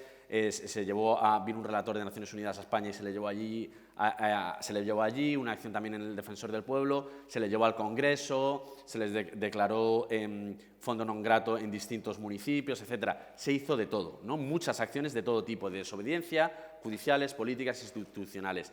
Y Blackstone fue presionando, porque hasta que por fin dijo, voy a negociar. Dijo, pero voy a hacer negociaciones individuales. Imaginaros que llega aquí a una mina y dicen, no, es que no voy a negociar con los sindicatos, voy a hacer negociaciones individuales. Y se dice, no se va a permitir. A todo esto Blackstone mandando cartas de amenazas a los inquilinos. Quien esté con el sindicato no va a renovar, va a estar fuera, va a ser desahuciado. Presiones que en el mundo laboral igual serían ilegales, pero aquí como no se reconoce el derecho al sindicalismo, los sindicatos inquilinos somos asociaciones de consumidores, porque no existe esa figura a día de hoy. En otros países sí, en Suecia, en Alemania, aquí no. Entonces, claro, hay menos derecho y menos capacidad de organización sindical y negociación colectiva, etc. Decían, solo vamos a permitir negociaciones individuales. Y se dijo, no. Y luego dijeron, accedieron a organizaciones por bloques, pero no todos los bloques a la vez, queriendo todo el rato fragmentar, dividir, que es lo que busca siempre el capital, el rentismo, etc. Y se dijo que no, y esto costó, porque hay muchos inquilinos que decían, ostras, ¿cómo la gente lo pasa muy mal? Enfrentarte a un fondo de inversión no es, estoy en mi casa como si nada. No, la gente obviamente deja de dormir, tiene ansiedad, etc. No es fácil, la lucha sindical muchas veces no es fácil, ¿no? Aunque luego a mucha gente le pasa lo contrario. Vive estrés, agobiado, problemas de salud mental y lo que le salva es la lucha sindical y dice, da igual que me echen. Pongo el ejemplo de Pepe, una mujer que desahucian en Madrid, en cuanto la desahucian en Lavapiés, me llama y me dice lo primero, Javi, hemos ganado, cuando acaban de perder su casa. Ahí pasa todo lo contrario, este proceso de empoderamiento y de generación de identidad colectiva, conciencia colectiva, que dicen, me da igual que me hayan hecho de casa porque esto es lo que importa y no lo otro, ¿no? Y entonces, con estos bloques, al final se sentó a Blackstone a negociar y llegó un momento que la negociación no era favorable, el sindicato no aceptaba y ya empezaron a poner demandas judiciales y iban a desahuciar a la gente después de esta medida, porque si tú te unes a un nos quedamos, sigue siendo un acto de desobediencia ilegal, ¿no? Que eso no quita que sea legítimo. Y llegó un momento que Blackstone aceptó, porque no podían enfrentarse a desahuciar. Estamos hablando de 80 y pico personas, unas 200 y pico personas, donde el sindicato con esta gente, mucha gente cayó por la lucha, obviamente, pero estos dijeron, vamos hasta el final. Y acto de desobediencia, esto es una especie de huelga, ¿no?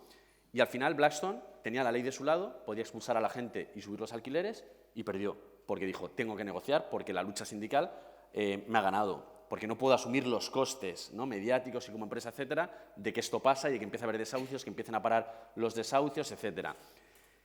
Claro, ahora mismo tienes en estas promociones agentes pagando por una vivienda un precio y su vecino de al lado pagando el doble. El que luchó con el sindicato y el que no. Y ahí ves los frutos de la sindicalización, eso es lo que te da, ¿no? Entonces, claro, estas situaciones, los bloques en lucha, son estratégicos para precisamente ir generando esta fuerza social, generar instituciones sindicales, etcétera, etcétera, para cada vez tener más fuerza y poderte enfrentar al rentismo, pero sobre todo también, además, hay un valor añadido respecto a los fondos, es que les llamamos fondos buitre. No están socialmente, todo el mundo en esta sociedad sabe que un fondo buitre la función que cumple, en general, se ve que es poco legítima. Yo me acuerdo, y con esto ya acabo, en una mesa de debate en Telemadrid, que es la televisión de Ayuso en Madrid, una televisión muy de derechas, y la persona más de derechas de esa mesa, es decir, era muy de derechas, decía, vale, podemos regular los alquileres, pero a los particulares no, solo a los fondos buitre. Y yo decía, ostras, el más de derechas está aceptando que ya le pongamos un límite, que regulemos el precio al que pueden alquilar los fondos buitre. Y ahí dije, es cuando vas viendo que vas conquistando cosas, van haciendo que los marcos y las reglas y lo que moralmente y socialmente se acepta es legítimo y no, pues vaya cambiando, ¿no? Sergio. Sí, porque es más difícil. Bueno, Un momento. Si me das en el micro un segundo, perdón, Sergio, perdona. Sí. Es una cocina, tenemos hasta y media, entonces, lo que voy a hacer con las tarjetas, la gente, un poquito más, pero poco más, la gente que quiera hacerles alguna pregunta a los dos o a alguien en particular, que levante la mano, le doy la tarjeta y la devuelvo, ¿vale? Venga, gracias. Muy brevemente. Es que lo acaba de explicar Javier, realmente la pregunta que me formulabas. ¿Por qué los sindicatos de clase lo tuvieron más fácil de lo que lo estáis teniendo las asociaciones de inquilinos? Porque los trabajadores compartían un espacio de socialización que era la fábrica. Se conocían a través del trabajo, ya tenían esos lazos de confianza, ya se autoidentificaban como un colectivo. Los inquilinos están alienados, por utilizar el término marxista. No se reconocen a sí mismos como colectivos, no se reconocen a sí mismos como clase. Y además su espacio de socialización, ¿cuál es? No es el lugar por el que están luchando, que es su vivienda. Puede ser la finca, hasta ahí llegó Blackstone en las negociaciones, ¿verdad? Pero no es en ningún caso la calle, no es en ningún caso el barrio. El espacio público paradójicamente está sometido a un nivel de control social mucho mayor del que lo estaban las fábricas. Es interesante este análisis, muy interesante para mí, que vengo de las relaciones laborales, este análisis que hace Javier de lo exitoso de las tácticas de organización del movimiento obrero para, a través del conflicto social, ir alcanzando derechos que, por ejemplo, implican elevar a una dimensión colectiva lo que al principio era una negociación únicamente de carácter individual. Si las asociaciones de inquilinos fuesen sindicatos y si hubiese un reconocimiento del derecho colectivo de negociar las condiciones de renta, pues tampoco sería utópico pensar en la introducción de reglas erga omnes, de extensión automática de los términos de la negociación colectiva, como las que existen en el ámbito de las relaciones laborales. Yo no tengo por qué estar afiliado a un sindicato de clase relacionado con el mundo laboral para que la mejora salarial que consigue ese sindicato no se me extienda. Lo comentabas antes, ¿verdad? Los que resistieron pagan mucho menos que los que no resistieron. Si hay un reconocimiento de la capacidad colectiva de negociar las condiciones de alquiler, utilizar este tipo o importar este tipo de soluciones institucionales que existen en otros ámbitos y que generan mayor cohesión social es algo perfectamente factible. Gracias. Veo por ahí un movimiento loco de tarjetas y bolígrafos. Creo que mientras me da tiempo a introducir una cuestión más y ya pasamos a las preguntas lo más breve posible para que pueda preguntar el público, ¿no? Que es lo verdaderamente bonito. Pero sí me gustaría, porque tanto en el libro como hoy aquí en la conversación salieron modelos de otros países, habláis de cooperativas danesas, del sistema austriaco, que siempre sale bien, ¿no? Fuiste tú el que la mencionó, Sergio, al hablar de vivienda. ¿Qué tienen en común o en qué difieren estos modelos? Y, sobre todo, ¿cuál parecería más replicable aquí, en un sitio como Asturias? Eso por un lado. Y por el otro, y muy brevemente también, y porque estamos ahora mismo en Asturias inmersos precisamente en un proceso legislativo. Está en tramitación la ley de vivienda. Hay una ley de vivienda estatal que todo el mundo conoce y todo el mundo critica, pero que luego no se aplica. Quiero decir, la critican, no funciona, pero ¿cómo sabes tú si funciona o no si realmente no la estás aplicando en la comunidad autónoma en la que gobiernas? Pero, sobre todo, dos claves, tres, que os parezca que sean imprescindibles para una buena ley de vivienda. Tú hablabas antes, bueno, pues que va por otro lado, ¿no? De los impuestos a las viviendas vacías, pero dentro de lo que es una posible legislación de vivienda moderna, progresista y que sirva para algo, dos o tres claves que os parezca que son imprescindibles en este aspecto. Y yo creo que ya después pues pasaremos a las preguntas del público. ¿Sí? A ver, yo justo lo que digo, el nuevo paradigma es que se necesitan varias, pero bueno, si la tengo que centrar en dos, igual una voy a decir, bajar por ley los precios de los alquileres. Lo que ha desconectado los precios es factores especulativos, no tienen nada que ver con la economía productiva, con los salarios, etcétera. Hay que corregirlos por ley. Y la siguiente medida sería fomentar el uso residencial, es decir, todo lo que no sea uso residencial hay que sancionarlo, vivienda vacía, pisos turísticos, etcétera, etcétera, etcétera, porque si no, eso lo que hace es que salgan del mercado residencial y se vayan hacia otros usos que pueden generar más rentabilidades, pero agravan el problema. Entonces, bueno, si hay que entrar en dos, aunque bueno, igual aquí Si tienes más ideas buenas, nos los puedes bueno, dar. sí, por supuesto, viviendas vacías, ir a por las viviendas vacías, prohibir la compra, prohibir la compra no residencial, fomentar este fondo público de vivienda, dar régimen fiscal favorable a las cooperativas en cesión de uso, quienes las quiera impulsar, y sancionar la concentración de la propiedad y los usos no sociales. Ahora mismo aquí dices, vale, voy a construir aquí en Gijón, hay un solar, voy a construir vivienda asequible, una cooperativa en cesión de uso quiere hacerlo y va a pagar 10 millones de euros por el solar. Llega un fondo y dice, no, yo pago 15. O un especulador local dice, no, yo pago 15. Se la queda al fondo, porque la cooperativa no puede decir, yo pago 20, porque si paga 20 la cooperativa va a tener que repercutir eso en el precio de las viviendas y no es lo que quiere. Entonces, eso hace que todos los solares se lo estén quedando los especuladores. En Madrid, en el sudeste de Madrid, se están construyendo miles de viviendas. Dicen, eso es lo que va a bajar el precio.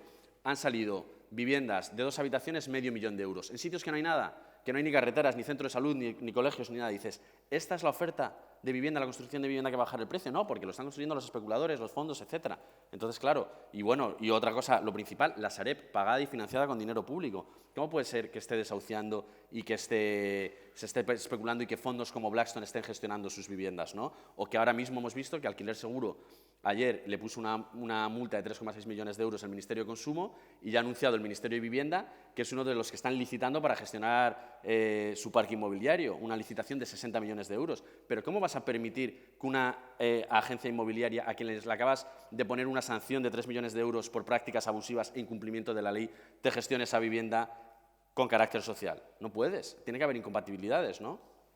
La Sareb, que no solamente está desahuciando, sino que además tiene en su poder, es propietaria de un número de viviendas y de terrenos que aquí en Asturias, y a pesar de que hemos repetido varias veces la solicitud de información, desconocemos. No porque nos la niegue quien nos la debería de dar, sino porque es la Sareb la que se niega a dar esto e increíblemente se le tolera, que es lo grave de este caso. Con lo cual no sabemos en Asturias cuántas viviendas tienen, cuántos terrenos potencialmente edificables o en qué situación estamos exactamente. Sergio, tus ideas. Sí. Bomba. ¿Tus ideas bomba? No, no son bomba. La primera está en el proyecto de ley de vivienda. Necesitamos reconstruir el parque público de vivienda, pero no cualquier tipo de vivienda. No vale construir cualquier tipo de vivienda como está sucediendo en Madrid, eso no soluciona el problema. Necesitamos construir vivienda pública que no sea descalificable y que nos haga más parecidos a la estructura de la vivienda propiedad pública en otros países europeos, es decir, vivienda destinada al alquiler asequible. No podemos reiterar los errores de las políticas públicas del franquismo, que pudieron ser válidas en un determinado momento y muy exitosas, al menos desde la perspectiva y el objetivo del franquismo, de convertir a los españoles proletarios en propietarios, frase de Arrese, pero que no sirven para el momento actual. Vivienda pública para alquiler social. Bien, eso lo primero, pero claro, ¿cuál es el problema de esto? Que lleva tiempo y a largo plazo o a medio plazo, como decía Keynes, todos muertos. Necesitamos medidas también a corto plazo y esas medidas a corto plazo tienen que ver con la activación de la vivienda existente, no con construcción de nueva vivienda. Yo aquí no abogaría por mecanismos de intervención directa de precios, al menos no solamente por mecanismos de intervención directa sobre precios, hablaría más de una intervención indirecta de incentivos y desincentivos fiscales. Sobre el alquiler turístico, desde luego, el principal elemento de distorsión para una comunidad autónoma como Asturias, en ciudades como Gijón, Oviedo, Avilés, Avilés menos, Oviedo, Gijón, municipios del litoral asturiano como Llanes, Colunga, Ribadesella, a través de los distintos informes que hemos producido tanto para entidades locales, Ayuntamiento de Gijón, Ayuntamiento de Oviedo, Ayuntamiento de Llanes, como para el propio Principado de Asturias, esto es directamente observable. Además, estas viviendas son viviendas que están en los lugares en los cuales la gente necesita vivir y son viviendas que podemos activar inmediatamente. Están en buenas condiciones, están en excelentes condiciones. insisto, a través de incentivos y desincentivos fiscales. Y movilizar vivienda vacía, pero la vivienda vacía, hombre, la vivienda vacía. Ustedes saben lo de esta cifra mágica que aparece regularmente en los medios de comunicación, de que en Gijón hay del orden de 7.000 o 8.000 viviendas vacías. Ya. Ustedes saben que esa cifra es del Censo de Población y Viviendas del 2011. Es que no tenemos ni idea de cuántas viviendas vacías hay, ni de dónde están. El proyecto de ley de vivienda, es verdad, hace un pequeño esfuerzo a la hora de crear un registro de vivienda vacía, pero que únicamente va a vincular a los grandes tenedores de vivienda, a los propietarios de más de 10 viviendas. Tal vez podríamos reconsiderar si un gran propietario de un gran tenedor es alguien que tiene 10 o tiene menos, no sé, 10 concentradas en un área urbana como Gijón, a mí me parecen un montón, ¿no? Solo por tener información, no porque vayamos a hacer nada comunista con ellas. No es eso, es solamente tener datos. Es que si no tenemos datos, no podemos hacer políticas públicas, nadie puede hacer políticas públicas. Miren, el grupo de investigación del que formo parte, del Indurot, ha estado en todas las iniciativas muy positivas del Gobierno del Principado de Asturias, estuvo al menos al principio, que tienen que ver con, y también del Ayuntamiento de Gijón, que tienen que ver con al menos localizar, saber el número y dónde están los pisos turísticos. Y luego veremos qué hacemos. Veremos si, como ha ocurrido en Llanes, pues implementamos un plan especial de ordenación urbanística sobre este fenómeno para pararlo, o si adoptamos una moratoria como en Gijón, o no hacemos nada como en Oviedo. Pero es que necesitamos datos. ¿Qué tipo de políticas públicas se pueden implementar sobre la vivienda vacía si no tenemos datos de vivienda vacía? Más allá de esos números mágicos del año 2011. Pues muchas gracias. Pasamos a las preguntas del público, si os parece, porque nos vamos a quedar, como siempre, sin tiempo. Uy, no sé quién es el primero en preguntar, pero voy a tener que sacar las gafas porque escribió con una letra muy pequeña. ¿Cómo puede el municipalismo anticiparse al Estado para impulsar medidas redistributivas más allá de los tributos como el IBI, que por cierto comentaste tú en algún momento, y cómo pueden convivir la narrativa Asturias Paraíso Natural con el derecho ya no a la ciudad, sino a vivir en el territorio? Buenísima pregunta, por cierto. No sé, la persona que la hizo, si quiere que se la conteste Sergio, Javier, cualquiera de los dos o los dos. Bueno, el que quiera, que se sienta más cómodo. Sergio, dale. Urbanismo, a través del urbanismo. El urbanismo puede, y el urbanismo es una competencia de los ayuntamientos, perfectamente ordenar los fenómenos que tienen que ver con este fenómeno especulativo alrededor de la vivienda. Luego las entidades locales tienen competencia si lo desean, y además el amparo también de normativa de carácter autonómico para hacerlo. Eso en primer lugar. Paraíso natural. Yo aquí voy a hacer amigos, como siempre. Luego me pasa lo que me pasa con determinados niveles de la administración pública. Hay un formato de alojamiento turístico que está destrozando la marca de turismo de Asturias Paraíso Natural construida a partir de un turismo de calidad, que es la vivienda vacacional. La modalidad de alquiler turístico de vivienda vacacional, sobre la cual la normativa del Principado de Asturias no ha hecho nada. La normativa del Principado de Asturias se dirige fundamentalmente al alquiler turístico en el ámbito urbano, pero no al alquiler turístico en el ámbito rural. Gracias, Sergio. Va directamente para Javier. Yo no sé si la entiendo bien, espero que tú sí. Vale. Porque dice, ¿cómo luce en tu imaginación el momento anterior a que el Gobierno promulgue una ley para regular los alquileres? ¿Qué tiene que ocurrir para que eso suceda? Vale, pues ¿qué ocurre para que eso suceda? Vale, veía Suecia y digo, vale, Suecia, venga, suceda. Vamos. Vale. Pues mira, pues voy a hablar de Suecia. En Suecia, que es uno de los países con más políticas más garantistas, que muchas veces es lo que siempre los liberales, cada vez que dice Suecia, se ponen rojos y salen ahí a atacar, porque no es solo que los precios estén controlados, es que la oferta está controlada. Es decir, tú en Suecia no puedes... ¿Aquí qué haces en Gijón? Vienes aquí, te metes en Idealista y si tienes 5.000 euros para alquilar un piso aquí, te lo llevas al día siguiente. En Suecia no, porque no es así, porque la oferta está regulada y hay un sistema de puntos súper complejo que se parece más a nuestra sanidad que al meterte en Idealista, ¿no?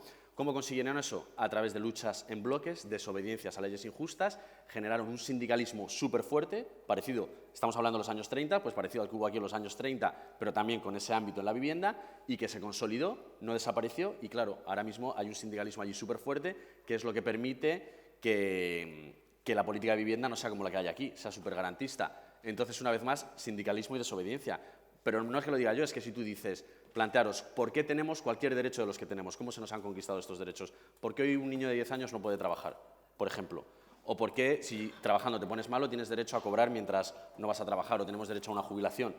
Esto no fue siempre así, son conquistas sindicales históricas, ¿no? Pues entonces, mi forma de verlo yo creo que pasa por exactamente lo mismo. Entonces, ¿cómo me imagino ese momento? Pues momentos de mucha movilización, de mucha presión, de mucho sindicalismo, de mucha organización, de nuevas comunidades. Yo hay un capítulo entero que desarrolla estas comunidades frente al rentismo. Cuando tú hablabas antes, que no son las fábricas, claro, ese es uno de los grandes logros del capitalismo, del neoliberalismo, pues cómo se puede recomponer ese lazo social y esos intereses comunes a través del territorio, porque ya no estamos en la fábrica, pero vivimos en el bloque y vivimos en los mismos barrios, y si nos privatizan el centro de salud nos afecta por igual, o si van a hacer un pelotazo urbanístico nos afecta por igual, o si van a abrir un bloque de pisos turísticos nos afecta por igual, pues hay que recomponer esos lazos comunitarios, y entonces pues me lo imagino así, como esa recomposición, esa fuerte movilización y ese auge del sindicalismo. Muchas gracias, Javier. Nos pregunta José Manuel de Pravia, que además creo que lo vi sentado por ahí. Ahora puse las gafas y no lo sé seguro. Desconozco si habéis estudiado el problema de la vivienda en Europa, Portugal, Francia, Reino Unido, y pregunta, ¿tienen los mismos problemas de vivienda y sobre todo el mismo origen sus problemas de vivienda que aquí en España? Para los dos. Y por otro lado pregunta, muy interesante, si el sindicato de inquilinas está buscando alianzas con otras luchas sindicales, con otros sindicatos o no. Para la primera pregunta, en las ciudades globales sí, en el resto de las ciudades de pequeño y mediano tamaño no.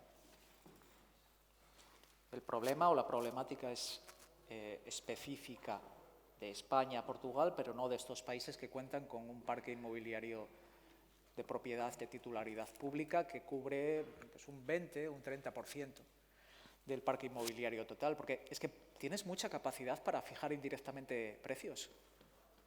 Si yo soy capaz de poner en el mercado un bien escaso en un porcentaje del 20 o del 30% del número total de bienes, es que no necesito fijar precios, no necesito imponer topes.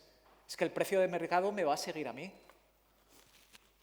Pero eso no lo tenemos en España, ese parque residencial no lo tenemos en España. Hay aspectos que yo creo que son positivos. Seguramente el arco político, la práctica totalidad del arco político reconoce actualmente que tenemos que reconstruir ese parque público.